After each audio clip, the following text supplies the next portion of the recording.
আমরা এখন রাইফেল ক্লাবে আছি, কিন্তু এটা অফিসিয়ালদের কাজ আছে। আর দেখিয়ে দিচ্ছি তোমাদেরকে অফিসিয়ালদের মেনু। এখানে আমাদের কালিদা আছে যে প্লেট নিচ্ছে, প্রথমে নিয়ে নিয়েছে রাইস, এখানে রুটিও আছে, কালিদা স্যালাড নিচ্ছে, এরপর যেটা আছে শুক্তো নেবে।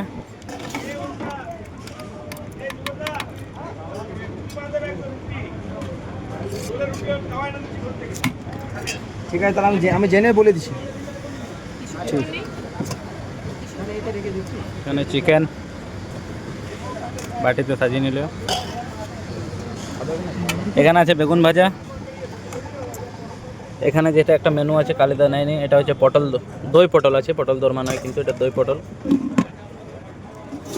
এদিকে পাঁপড় আছে, আরও কী কী আছে দেখা একটু, মাছ আছে, যারা চিকেন খাবে না তাদের মাছ আছে, মানে পনিরও ছিল শেষ হয়ে গেছে, আর চাটনি আর মিষ্টি, বাস এখানে মেনু শেষ। তো ভিডিও ভালো লেগে থাকলে অবশ্যই লাইক করে দিও ভিডিওটা, চ্যানেলটা সাবস্ক্রাইব করে নিও। চলো আজকের মতো এখানে, জয় হিন্দ, বন্দে মাতরম।